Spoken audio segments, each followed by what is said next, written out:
Peace and love to everybody listening. Sometimes life teaches us lessons we never asked to learn. One of the hardest is this. The same love that once felt like home can start to feel like a foreign place. Love don't always end with explosions. Sometimes it fades with silence. One day you're building dreams together. The next you're looking at someone you love and realizing you speak two different languages now. But distance doesn't always mean failure. Sometimes it's the universe pushing us toward evolution. Today, I want to talk about that transition when love turns into distance and how to grow through it instead of breaking under it. I'm gonna break this down into 6 key truths, so if you're going through this, you leave with clarity, strength, and direction. Love hits different when two souls are aligned on vision, values, and direction. In the beginning, everything feels effortless. You're vibing off the same dreams, speaking life into each other, believing that whatever you build together is going to last forever. You see a future, they see the same thing, and that alignment creates a bond that feels unbreakable. But life has a way of testing everything we claim to believe in. It'll put pressure on your plans, on your mindset, and on your heart. And one of the biggest tests any relationship will ever face is what happens when one person starts growing faster than the other.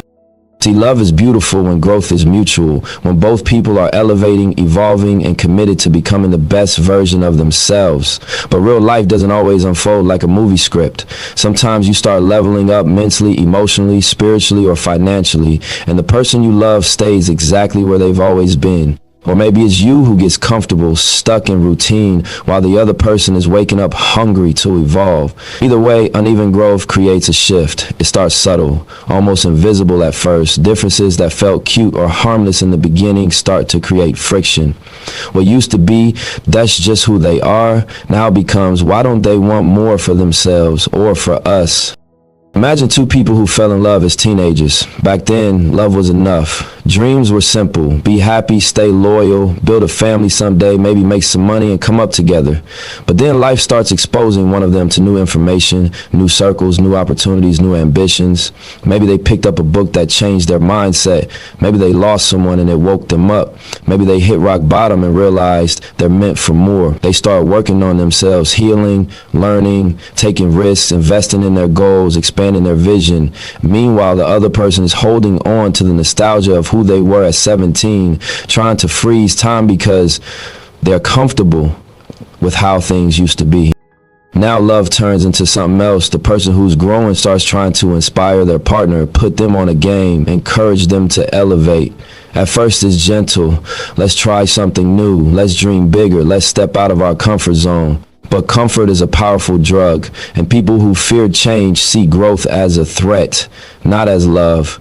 Instead of appreciating their partner's evolution, they start resisting, criticizing, or even mocking it. You think you better now? Why you always reading those books? Why you changing? But the real question is, why stay the same when life is calling you to evolve? The tension doesn't come from the love fading. The tension comes from the distance that forms when one person is fighting for evolution and the other is fighting to stay the same. You don't stop caring about that person. You just stop recognizing the connection that once felt natural. Conversations change. You start talking about purpose, discipline, mindset, leveling up. They want to gossip, complain, relive the past, repeat the same patterns. You think in generational wealth, healing trauma, breaking cycles, they just want things to go back to how it used to be. That's when love stops feeling aligned and starts feeling heavy. And this isn't just romantic love. This is friendships, family, business partners, any relationship built on the belief that you were going to grow together. Growth is never the enemy, but uneven growth can create an emotional gap that love alone can't bridge. Because love is a feeling, but growth is a choice, and not everyone chooses it. One of the hardest things to accept is that someone you love may not be ready for the future you're stepping into. You might try to pull them with you. You might shrink yourself to stay relatable. You might tone down your dreams just to keep peace. But every time you do that, a part of you dies. You lose momentum. You lose identity. You lose purpose, and eventually you start resenting yourself for dimming your own light in the name of love. There are people walking around angry at life, drained, unfulfilled, not because they lack potential, but because they chose loyalty to comfort over loyalty to growth. They chose to hold on to someone who wasn't willing to evolve. But loyalty should never mean sacrificing your becoming. Real love should elevate both people, not confine them. Growth exposes what the foundation of your relationship was built on. Sometimes you learn that what you had wasn't partnership, it was proximity. You loved each other because you were in the same space, the same mindset, the same stage of life. But once evolution enters the chat, you realize the connection wasn't rooted deep enough to survive transformation. And that truth hurts, but it's necessary. When growth becomes uneven, distance forms, not because either person is wrong, but because their journeys now require different paths. And that's the part people don't talk about enough. It doesn't mean the other person is bad, lazy, or unworthy. It simply means their timeline, their lessons, their evolution is different from yours. Sometimes the most loving thing you can do is step back and let both souls grow separately. If you're the one evolving, you're not wrong for wanting more. You're not wrong for outgrowing conversations, environments, or relationships that keep you small. And if you're the one who feels left behind, you're not wrong either. It just means life is inviting you to rise too. But both must choose it. One person can evolve for the both of you. There comes a moment when you have to look at love with honesty, not nostalgia. Ask yourself, is this relationship helping us become who we're meant to be? Or are we holding on to something that only made sense at a lower level of ourselves? Growth doesn't destroy real love. If it's real, it adapts, it expands, it evolves with you. It celebrates your elevation, not fear it. But if love turns into distance, it's often because life is making space for both people to expand in the ways they need to without limiting each other. And maybe one day paths align again, or maybe they don't. Either way, the evolution was necessary, because the worst thing isn't losing someone you love. The worst thing is losing yourself while trying to keep them distance. Rarely begins with a breakup, an argument, or some dramatic moment. Most relationships don't die loudly. They don't explode, they erode. It's like water dripping on stone, slow, subtle, almost invisible at first. And by the time you look up, the damage is already deep. It's rarely one big betrayal that pulls two people apart. Most of the time, it's a collection of small wounds that never got treated. Tiny moments that hurt, but no one spoke on them. Feelings swallowed because the conversation felt uncomfortable. Pain pushed to the side because it's not worth arguing about. So you stay silent. You let it slide. You tell yourself it's not that deep, but every unspoken truth becomes a brick in the wall that eventually stands between two hearts that once felt inseparable. You don't realize how dangerous silence can be until you're living in it. Silent resentment is poison. It doesn't kill quickly, it kills slowly. It seeps into the foundation of the relationship until even the good moments start to feel heavy. There's a certain type of loneliness that hits different when it happens next to someone you love. You could be sitting on the same couch, sharing the same bed, posting the same smiles on social media, but emotionally, you're miles apart. That's the kind of distance that starts inside before it ever shows up outside. One thing that studies, therapists, and real-life experience agree on is that communication isn't optional. It's oxygen. A Harvard study reveals something powerful. Relationships with consistent communication, not perfect communication, not Instagram quote communication, just honest, real communication, are over 5 times more likely to last long term. That means the couples winning out here aren't the ones who never disagree. They're the ones who refuse to go silent. They talk even when it's uncomfortable. They express even when it feels vulnerable. They choose truth over temporary peace. But most people weren't raised around healthy communication. A lot of us grew up watching silence take the place of resolution. We saw parents walk around the house not speaking for days, weeks, even months. We watched problems get brushed under the rug instead of talked through. We were told, don't talk back, don't question, keep your feelings to yourself, don't make it a big deal. So when we get into relationships, we repeat what we saw. We shut down. We avoid conflict. We think staying quiet keeps the relationship calm, not realizing silence is building a storm. Picture this. You express something vulnerable and your partner dismisses it. Maybe you say you felt ignored and they say you're overreacting. Maybe you bring up a concern and they respond with sarcasm or defensiveness. It hurts. It makes you feel unseen. The next time you feel something, you remember that moment and you decide not to say anything. Why bother, you think? So you stay quiet. But silence isn't neutral. Silence teaches the other person that your needs don't need attention. Silence teaches them that you're okay without support. Over time, they stop asking. They stop checking in. Not because they don't care, but because your silence told them you were fine. That's how emotional distance is born. On the other side, they might feel unappreciated. They might be trying in their own way. Maybe not perfectly, maybe not the way you want it, but in the only way they know how. And when their effort goes unnoticed or unacknowledged, they start withdrawing too. Slowly they pull back. They stop doing the little things they used to do. They stop initiating conversations, affection, plans. Not because they don't love you, but because they feel like nothing they do is enough. Now you have two hearts still in love, but both feeling alone. You feel unheard, so you stop sharing. They feel unappreciated, so they stop trying. The crazy thing is, both of you are hurting for the same reason. You just don't know how to say it anymore. The silence becomes a habit. You start avoiding deep conversations because you don't want it to turn into a fight. You start sitting on your emotions because you're scared of the reaction. You start pretending everything is cool because the truth feels too heavy to unpack. But the truth doesn't disappear, it just sits in the space between you, building distance inch by inch. Here's the part people don't realize. Avoiding a conversation doesn't avoid the consequence. You either speak your truth or your silence will speak for you in ways you can't control. It'll show up in your tone, in your patience, in your willingness to connect. It'll show up in passive-aggressive comments, cold energy, lack of intimacy, lack of effort. The body always reveals what the mouth refuses to say. And by the time the distance is visible, the root of the issue is buried under months or years of silence. Some couples try to fix distance by spending more time together, going on vacations, having date nights, posting pictures, buying gifts, having sex. But you can't build intimacy on top of unspoken pain. What was never said will still be waiting when the moment ends. You can't heal something you won't acknowledge. The real courage isn't staying, it's speaking. It's saying, this hurt me, I need this. I don't feel seen, I don't feel safe opening up. I want us to try differently. That level of honesty is uncomfortable, but it's the only way to truly stay connected. Communication isn't about winning an argument. It's not about being right. It's about being understood. It's about making sure your partner knows your inner world and you know theirs. People think communication means talking a lot.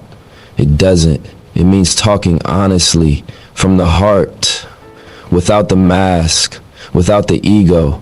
Some of the most powerful conversations are the ones that make you both cry, both reflect, both grow. If you've been holding something in, ask yourself why. Is it fear of conflict, fear of losing the person, fear of being judged, fear of being vulnerable? Whatever the reason, silence will cost you more than honesty ever will, because silence doesn't protect the relationship, it suffocates it. Unspoken pain creates imaginary stories. If you don't tell your partner what's going on, your mind will assume the worst about them and theirs about you. Distance creates doubt. Doubt creates insecurity. Insecurity creates disconnect. And before you know it, you both feel unloved, unsupported, unchosen. When the truth is, neither of you ever stopped caring, you just stopped communicating. Speaking your truth isn't about confrontation. It's about connection. It's saying, I care enough about us to not let this sit between us. It's understanding that honesty isn't what breaks relationships. Silence is. Because if you don't speak your truth, distance will speak for you. Love can feel like the most powerful force in the world when it's pure, balanced, and rooted in mutual respect. But when love becomes one-sided, when one person is constantly giving while the other is constantly receiving, it starts to transform into something else entirely. It starts feeling like partnership and starts feeling like sacrifice. And sacrifice, when it goes unreciprocated, begins to feel like slow self-destruction. A lot of people lose themselves in the name of love without even realizing it's happening. They think they're being loyal, being strong, being committed. They think love means holding everything together no matter how heavy it gets. But love was never meant to cost you your identity. There's a difference between supporting someone and abandoning yourself to keep them comfortable. But many of us confuse the two because we were raised on the idea that love means doing whatever it takes to keep the relationship alive. We think love is proved by how much we can endure. Somewhere along the way, sacrifice became romanticized, like the more we hurt, the more real it must be. But that's a broken definition of love. Real love shouldn't drain you, silence you, or make you shrink so someone else can shine. Real love doesn't ask you to trade your peace, your purpose, or your self-worth just to keep another person close. The truth is, distance doesn't always start when two people stop caring. Sometimes it starts the moment one person stops caring about themselves. When you begin to disconnect from your own needs, your own dreams, your own boundaries in the name of love, you create a silent separation within yourself first. You start betraying your own spirit, your own truth. And the moment you abandon yourself for the relationship slowly loses the real you. It becomes built on a version of you that isn't whole anymore.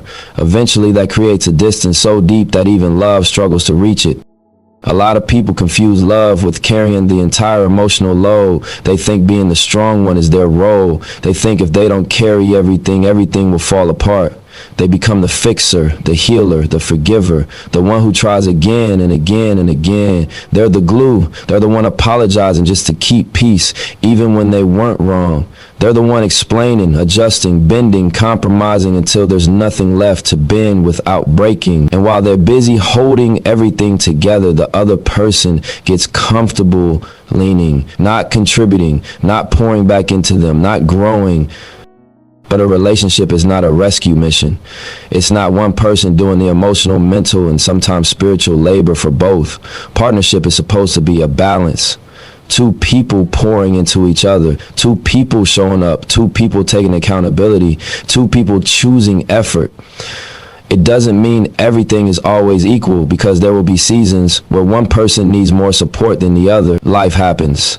But those seasons should rotate, the roles should shift. Some days you carry them, some days they carry you. That's partnership. What it should never become is one person carrying the entire relationship on their back while the other barely lifts a finger.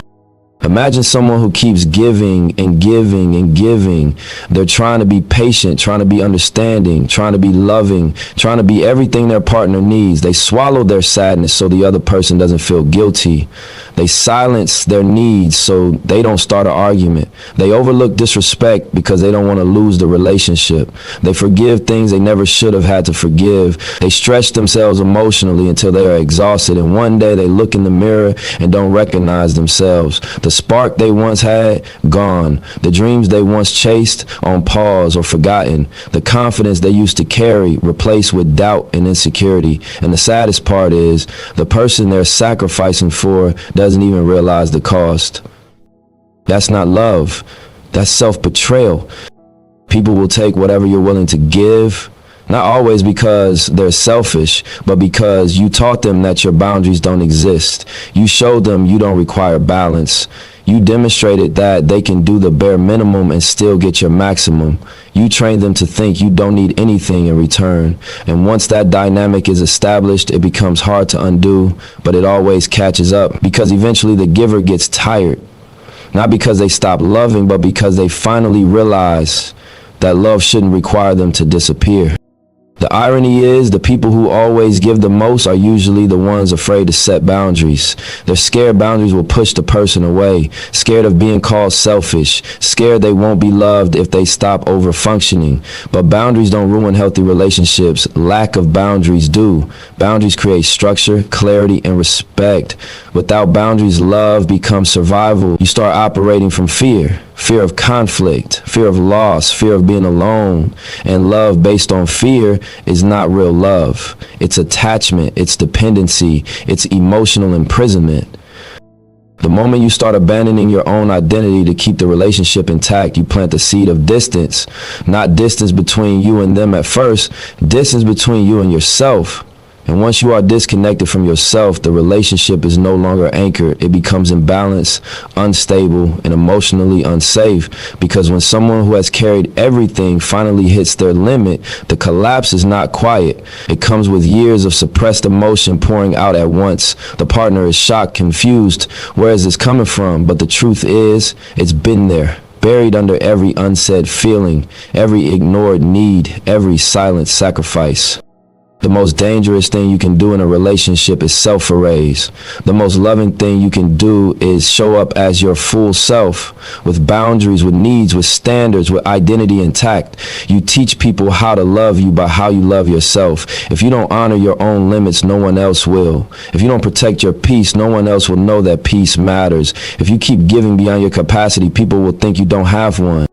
Love without boundaries is not loyalty, it's self-abandonment. And when you abandon yourself long enough, your heart starts to distance itself as a survival instinct. At that point, it's not even about the relationship anymore, it's about saving your soul. Real love requires boundaries, not to keep someone out, but to protect what's within. Boundaries don't say, I don't love you. They say, I love me too. When love starts turning into distance, most people panic.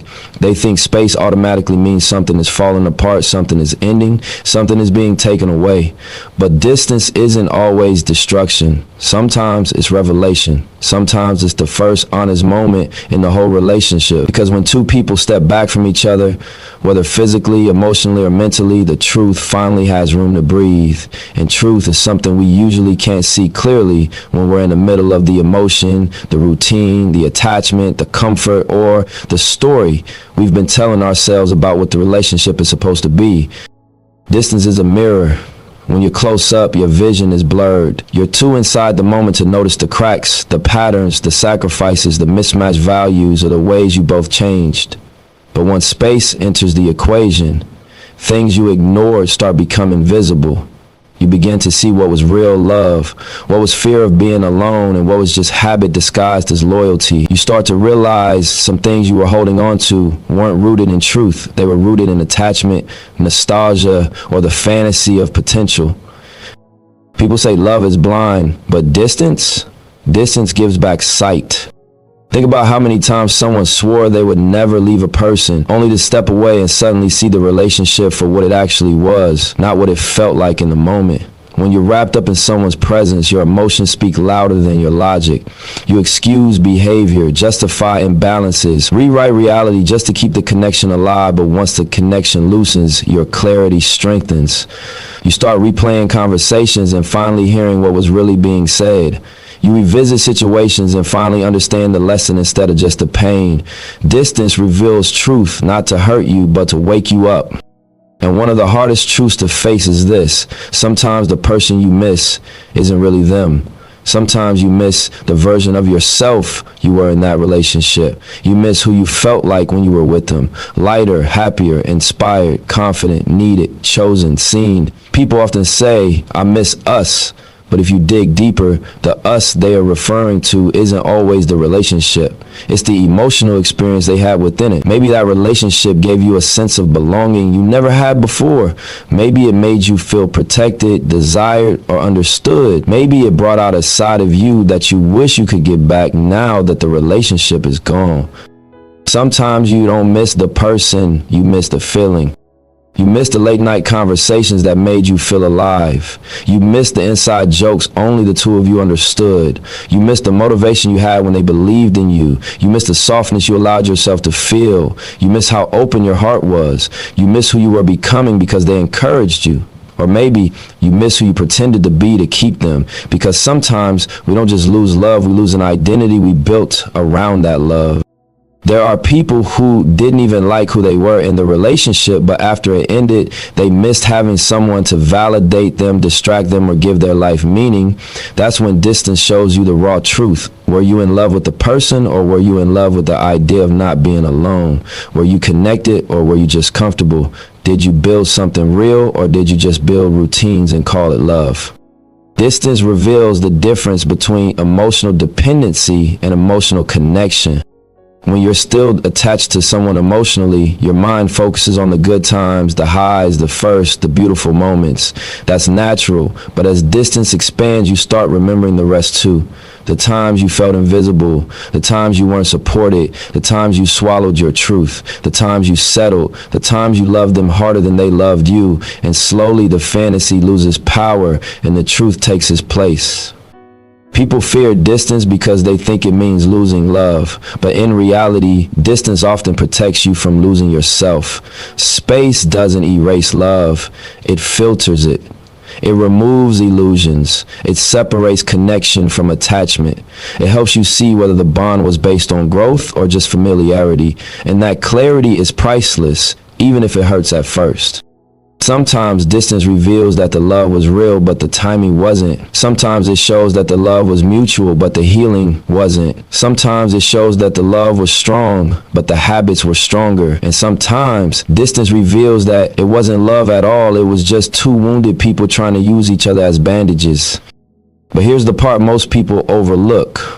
Distance isn't always lost. Sometimes distance is a blessing. Sometimes it's your heart's way of saying we need space to understand what this really was. Sometimes it's life making you step back so you can see the whole picture instead of just the parts you wanted to see. Because truth doesn't show up when you're clinging. It shows up when you release. Some of the greatest growth people experience comes after the separation they never wanted. They rediscover their passions. They reconnect with themselves. They start healing the parts they ignored. They level up mentally, spiritually, emotionally, physically. They start learning what love should feel like, what it should require, what it should never ask for, and how it should align with self-respect. Looking back, they realized the distance wasn't punishment, it was alignment, it was preparation, it was redirection disguised as heartbreak. And yes, distance can bring people back together, but if it does, it brings them back with truth, not fantasy, with awareness, not blind hope, with maturity, not dependency. That's the beauty of distance. It doesn't just reveal truth about the relationship, but truth about you. It teaches you your patterns in love. It teaches you what you ignored. It teaches you what you need more of, what you can't tolerate again, and what your heart truly deserves next time. The truth is, distance doesn't end a love that's rooted in purpose, it evolves it, and it ends the kind of love that was only holding you back. So when love turns into distance, don't only look at what you're losing, pay attention to what you're learning, because the lesson you gain often becomes the key to a healthier, truer love in the future. Distance isn't always a loss, sometimes it's clarity, and that clarity becomes the compass that guides you toward a love that doesn't require losing yourself to keep it. Healing after love turns into distance is one of the most uncomfortable journeys a person can take because it forces you to look inward rather than outward. The easiest thing to do when a relationship breaks, shifts, or falls apart is to point the finger at the other person. It's natural to replay everything they said, everything they did, every moment you felt hurt, unseen, betrayed, or unsupported. Blame feels good in the beginning because it protects the ego. It gives you a temporary sense of control. It allows you to stand on the side of I was right, they were wrong. But healing doesn't live in blame. Healing begins the moment you stop focusing on what they did to you and start asking yourself, what did this experience teach me about me?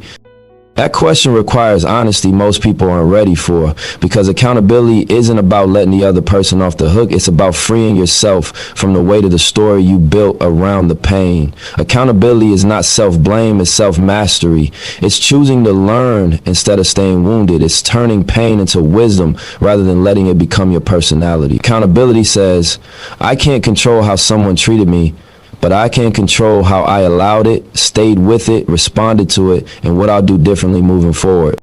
A lot of people stay stuck after a breakup, not because of the heartbreak, but because of the blame cycle.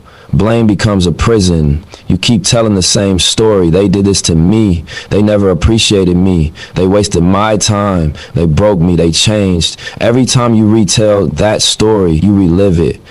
Every time you relive it, you reopen the wound. The more you point outward, the less you grow inward. Blame keeps you emotionally connected to the past in a negative way, and that attachment stops you from stepping into the version of yourself you're meant to become after the lesson. Healing requires you to sit with the uncomfortable truth that you played a role too. Maybe not in the pain they caused, but in the access you gave, in the boundaries you didn't set, in the red flags you ignored, in the needs you never expressed, in the love you accepted even when it didn't honor you. Accountability doesn't mean the other person wasn't wrong. It just means you're choosing to grow from it rather than stay wounded by it.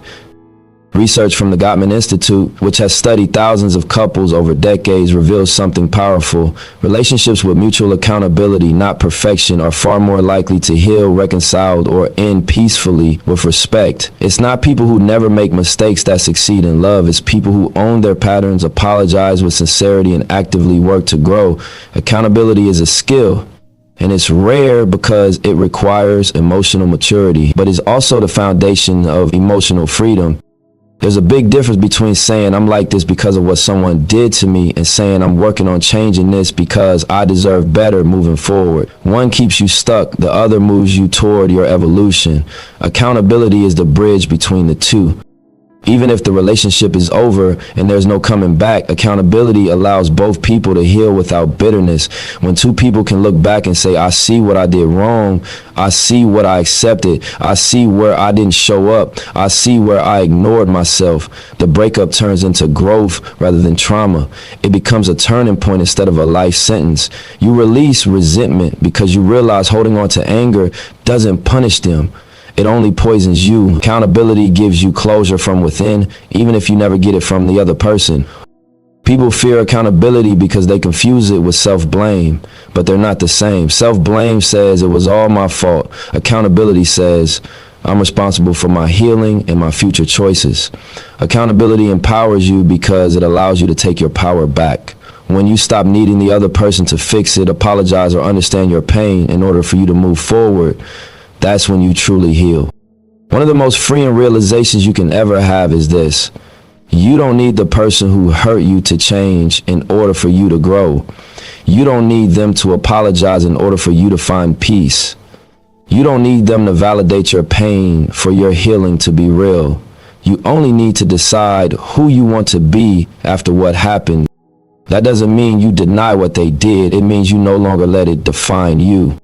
There's a version of you that exists on the other side of accountability, stronger, wiser, more self-aware, more intentional with love. That version of you chooses differently because they learn the lesson. They don't repeat cycles because they face the truth. They don't ignore red flags because they trust themselves now. They don't lose themselves in relationships because they honor their worth. That version of you couldn't be born through blame. It could only be born through reflection. Your healing will require you to ask yourself questions that make your ego uncomfortable, but make your soul evolve. Questions like, well, why did I stay longer than I should have? Why did I keep giving when I was depleted? Why did I ignore what my intuition kept trying to show me? What part of me felt unworthy of more? What did I learn about my boundaries, my needs, my self-respect? These questions aren't meant to shame you. They're meant to free you. Every answer gives you insight that protects you in the future. Every truth you face closes an old door and opens a new one. Accountability isn't the enemy. It's the key to not falling into the same heartbreak twice. When you choose accountability, you stop seeing a relationship as a mistake and start seeing it as a teacher. Some people come into your life to love you. Some come to challenge you. Some come to awaken you. And some come to teach you the most important lesson of all, how to love yourself better. Blame keeps you tied to what hurt you. Accountability releases you into who you are becoming. And that freedom, emotional, spiritual, mental, is the real healing.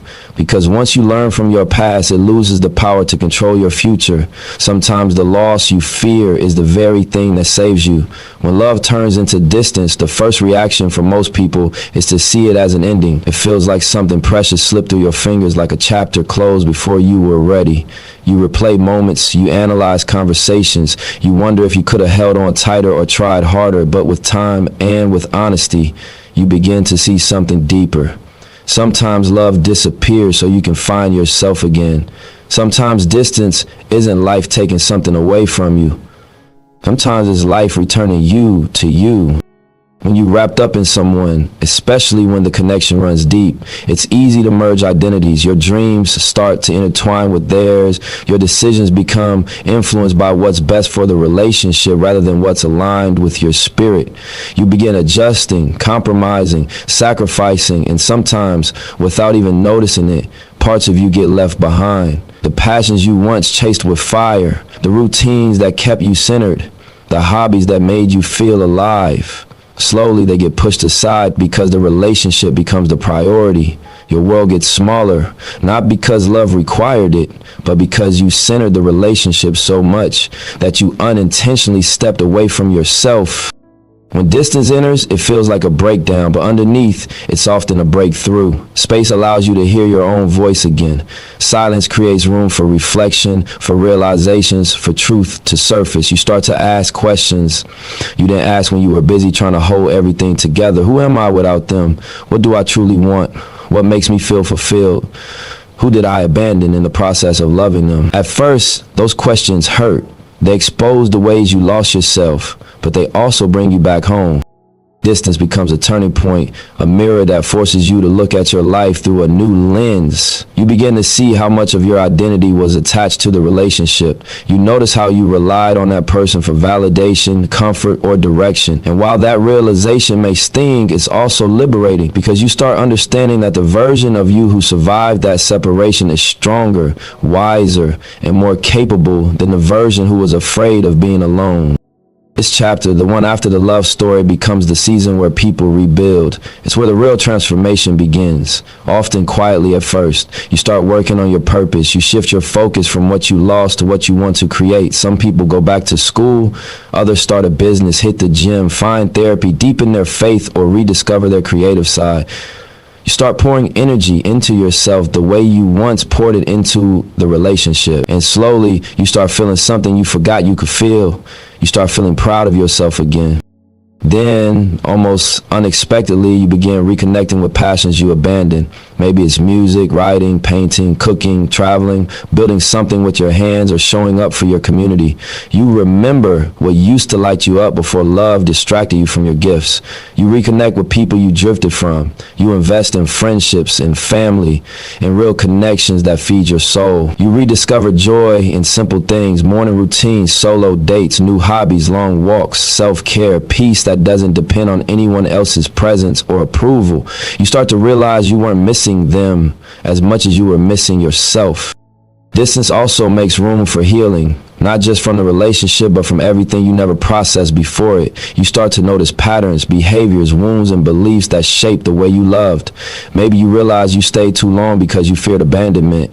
Maybe you overgave because you didn't believe you were enough as you were. Maybe you chose emotionally unavailable partners because chaos felt familiar. Distance helps you untangle those stories. You learn to sit with your emotions, face them, understand them, and finally release some of what you've carried for years. Your mental health becomes a priority, not an afterthought. And somewhere along this journey, something beautiful happens. You find peace you didn't even know you needed. At first, the quiet feels uncomfortable. You miss the constant contact, the routine, the good mornings and good nights. But eventually, that quiet becomes sacred.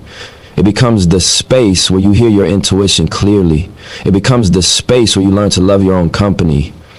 It becomes your safe place, your sanctuary, your ground. You start to see that the peace you were searching for in another person was always meant to come from within you. It's no accident that many of the strongest, happiest, most grounded people today are who they are because love once turned into distance and forced them to grow. Ask anyone who truly transformed and you'll hear a similar story. I thought that heartbreak would destroy me, but it ended up building me. They found confidence they never had before. They discovered resilience they didn't know was inside them. They unlocked purpose they wouldn't have accessed if they stayed comfortable in a love that was holding them back. Distance didn't break them, it revealed them.